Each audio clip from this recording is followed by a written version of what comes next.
পঞ্চগড়ের বোদায় হাজী Delwar school and কলেজের উপাধ্যক্ষ ফিরোজ হাবিবকে অন্যায়ভাবে চাকরিচ্যুত করার ষড়যন্ত্রের প্রতিবাদে মানববন্ধন অনুষ্ঠিত হয়েছে।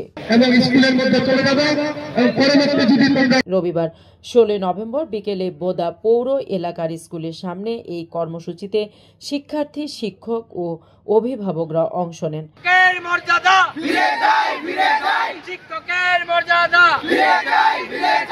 বক্তারা বলেন, একজন সৎ ও যোগ্য শিক্ষক ফিরোজ হাবিবকে স্বার্থান্বেষী মহল পরিকল্পিতভাবে ফাঁসিয়ে সাময়িকভাবে বহিষ্কার করা হয়েছে। তারা দ্রুত তদন্ত করে বহিষ্কার দেশ প্রত্যাহারের দাবি জানান এবং তা না হলে কঠোর আন্দোলনের হুঁশিয়ারি দেন।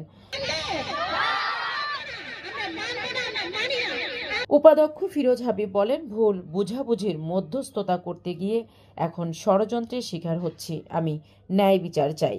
এ বিষয়ে প্রতিষ্ঠানের প্রিন্সিপাল ইমাম হাসান লিখিত অভিযোগ না থাকার কথা জানালেও বহিষ্কারের কারণ সম্পর্কে মন্তব্য করতে রাজি হননি।